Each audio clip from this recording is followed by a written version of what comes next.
Hey guys, it's Steve at Lakesideforge. New gas forge got. Just wanted to show it off. The first few videos here, they're going to look kind of weird because they aren't all the same video. Just got bits and pieces and put them together, so it works. Alright, well, first video you'll see here is us getting the burner fixed, and that didn't seem to work outside of the forge. Even though Forge said that's what you're supposed to do, it didn't seem to work that well. So we put it inside the forge. So I don't know how this is going to be timed, but yeah, we put it inside the forge, which will be the next clip.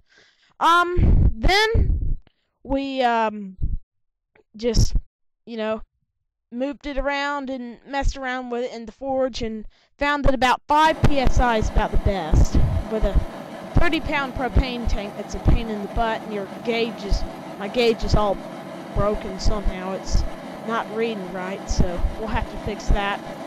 And so we have the gas forge, and there will be a few clips of it going from the side and going under and seeing the flame curling.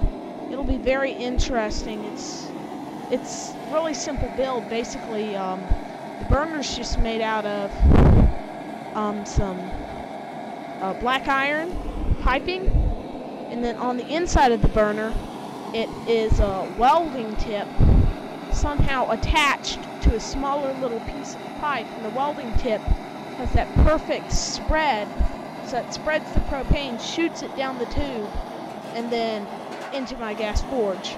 So that's about how it works. It works fairly well, and I have some videos here of forge welding just to see if I could do it. And another thing, 50 subscribers please, that'll be nice. And yeah, I know this is kind of weird, but we rescued a bunny, and my mom's an animal lover, so rescued a little bunny, so he's going to be the last clip you see. Alright, well, that's about all I have now, and yeah, I'll see y'all later.